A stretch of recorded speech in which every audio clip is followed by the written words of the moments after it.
Hey, Prometheus here. Today I'm glad to present to you guys one of the most dramatic events in human history that took place during the clash between the titanic superpowers of Rome and Carthage, brought to life by my pal over at Flashpoint History.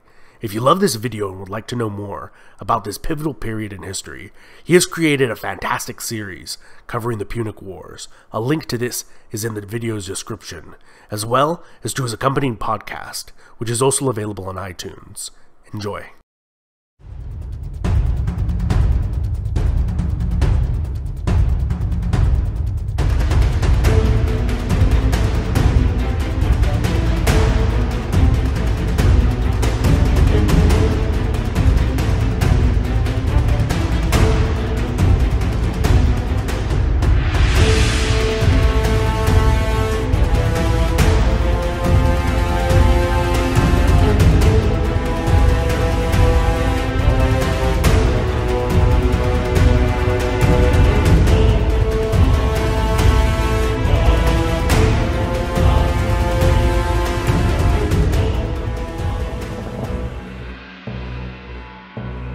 A powerful elite army is on the march. It is commanded by one of the greatest generals in history, and this is a man who has a score to settle. The fragile treaty that has kept the growing nations of Rome and Carthage in peace is about to end. The destination of this army is the city of Saguntum. According to the treaty, the lands in the Iberian Peninsula south of the Ebro River are considered to be under the control of Carthage. Yet, Saguntum lays in their designated territory and just happens to be a Roman ally, and a belligerent one at that. The Carthaginian commander is Hannibal Barca.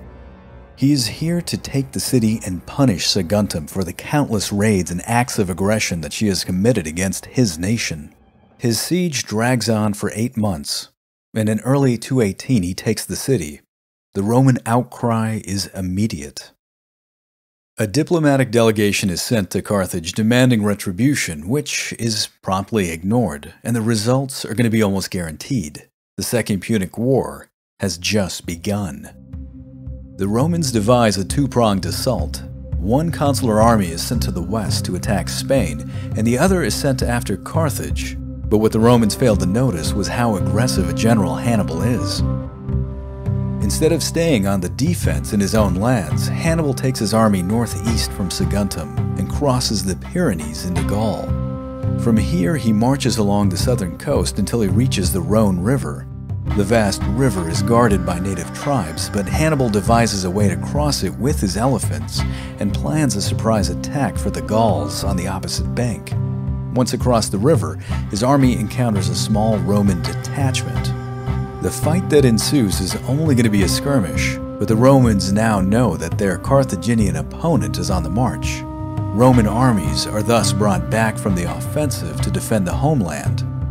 The Roman consul Publius Cornelius Scipio positions his forces in northern Italy, blocking all the passes across the almost insurmountable Alps.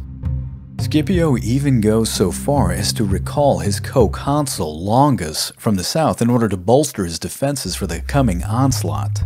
Hannibal, with his famous saying, "I shall either find a way or make one," in one of the most daring moves in history, crosses the Alps with his army and his elephants. Now the crossing is not without danger. He loses nearly half of his forces, but he arrives in the Po Valley with about 26,000 troops and has both the initiative and the element of surprise.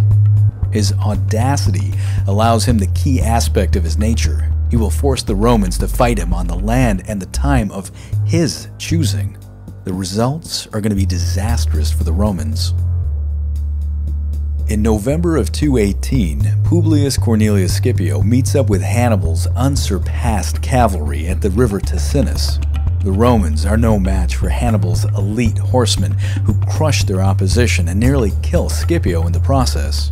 The Carthaginian army moves on, and a month later in December confronts Rome's other consul, Tiberius Sempronius Longus. Longus has force-marched his men from the south. He knows that his consulship will soon end and is eager for a fight. Hannibal baits him into battle. The resourceful Carthaginian positions his men on the opposite bank of the freezing Trebia River, forcing Longus to cross under miserable conditions. The Romans are taken by surprise by hidden troops that complete an encirclement, but Longus manages to break through at the last second with a fragment of his army. Rome takes in another defeat, and this time it is a massive one, and their casualties are just horrendous. The tribes of northern Italy, who never had much of a liking for Rome in the first place, and seeing a victor in the making, flock to Hannibal's banner and his army begins to swell. He is now well prepared for a move into the Roman heartland. In the spring of the next year, Hannibal moves down along the western coast of Italy. The Romans dispatch a new consul, Gaius Flaminius, in order to block the Carthaginians' advance. However, once again, Hannibal does the unexpected. He takes his forces through the Arno swamp, another terrain that everybody thought was unpassable. Despite losing one of his eyes and a good chunk of his army to disease in the swamp, Hannibal arrives in the Roman rear, and thus still holds the initiative. A flustered and now quite annoyed consul Flaminius, desperately wanting to repair his pride at being outflanked, rushes his forces in pursuit. For Hannibal, this is a ripe opportunity. He finds the ideal grounds for an ambush on the shores of Lake Trasimene. Using a narrow pass flanked to the south by the waters of the lake, he lays in waiting. Flaminius marches his soldiers right into the trap, and he is completely oblivious of the danger that he's getting into until the very last moment when Hannibal gives the command to attack. The Romans are quickly surrounded by their opponent's soldiers, except to the south, which is blocked by water. This time, not only are the Roman legions annihilated, but their consul dies with them, and Rome descends into panic. In a rare moment in the early Roman Republic, the Senate votes to elect a dictator to deal with the crisis at hand. Quintus Fabius Maximus is chosen to lead, but instead of direct action, Fabius decides to enact a policy of non-engagement. He wants to avoid direct confrontation, which he correctly guesses is exactly what Hannibal wants. As a result, his fellow Romans give him the name, the Great Delayer. His policy is that of a war of attrition, something that could actually have worked and destroyed the Carthaginian army, but would require time and patience, which is not something that goes well with his fellow Romans. In fact, his plan is an anathema to what they believe in. When Hannibal manages to evade a trap that is laid out for him in the Volturnus River Valley by Fabius, the Senate loses confidence in their dictator and his plan, and instead they opt to go back to their original idea of taking the offensive. In the year 216, the Roman Senate builds the largest force it can muster, a double, overstrengthed consular army which contains nearly 90,000 Roman and allied troops. This massive force is placed under the command of both consuls, Gaius Terentius Varro and Lucius Aemilius Paulus. The Roman policy is that the two consuls would take turns on alternative days to lead the army. The consuls set out almost immediately to attack Hannibal, who at this point is simply waiting for them in southern Italy, near a small city and grain depot known as Cannae. On their march down, the Romans are attacked and harassed by Hannibal's scout forces. While they do little damage militarily, the ongoing attacks provoke the anger of the Romans, who march in and want retribution. Once again, the location of the battle is of Hannibal's choosing. He knows his opponent's strengths and weaknesses and plans accordingly.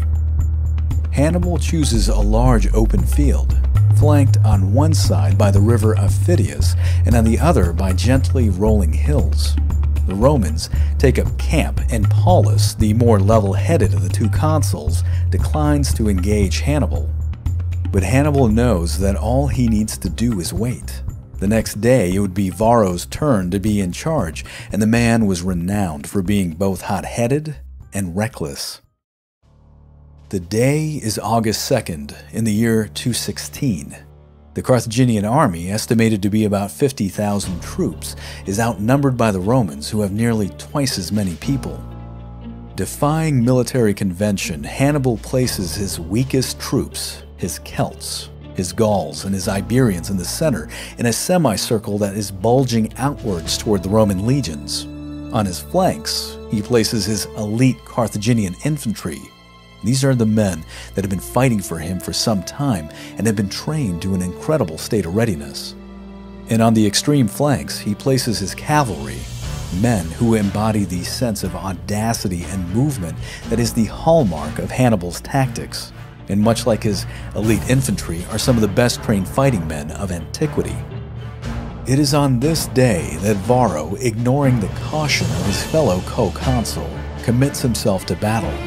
He sees the weak Carthaginian center as the perfect target, and so he assembles his men into a tightly packed force to be used as a battering ram to smash the middle of the Carthaginian line, using his cavalry on the flanks for protection.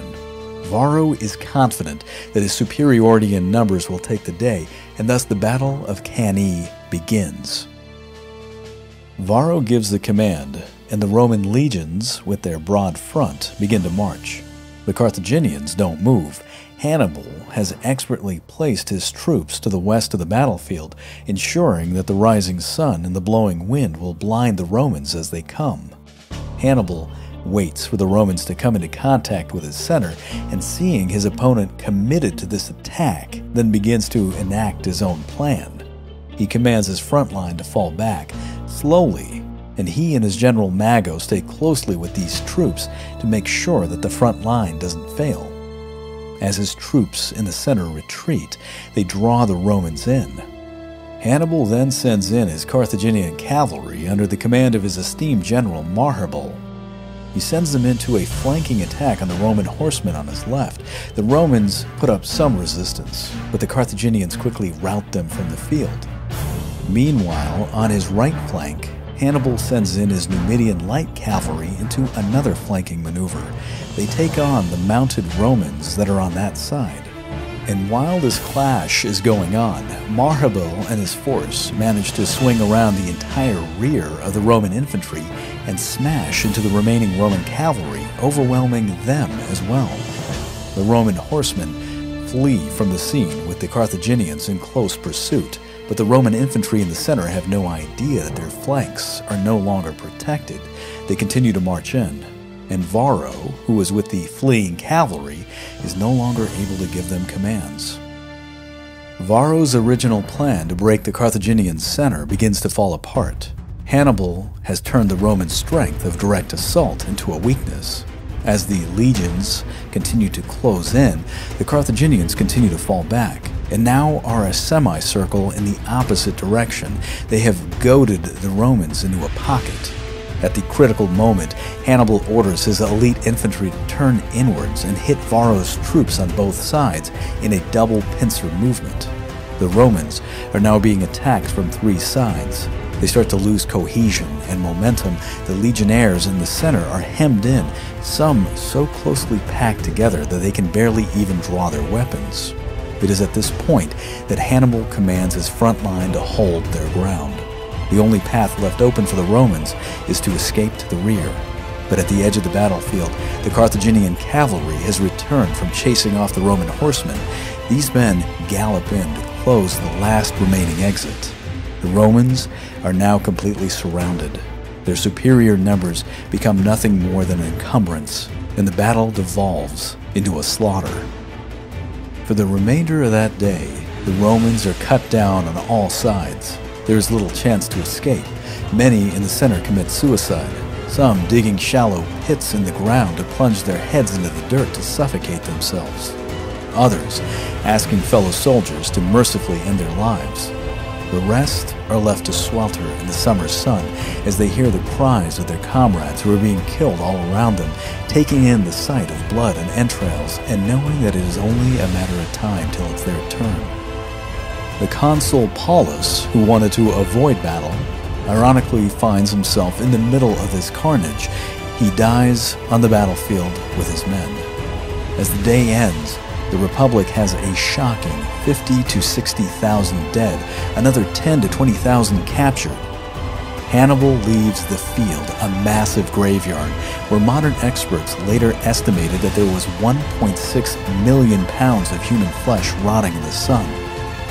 Rome suffers one of its greatest defeats and is brought nearly to her knees. Hannibal now has little opposition in marching on the great capital.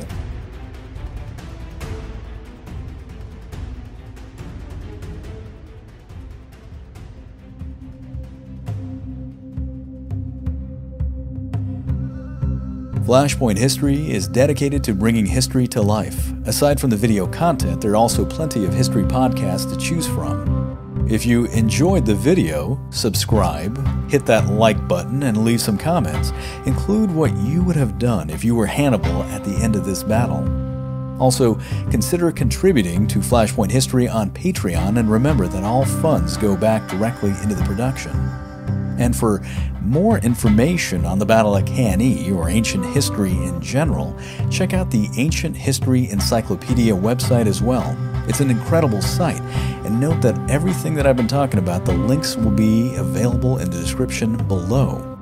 Finally, I'd like to give special thanks to all the Patreon subscribers who make videos like this possible, and also to Epimetheus, who runs an amazing YouTube channel. It was because of him that I was able to create the maps for this video.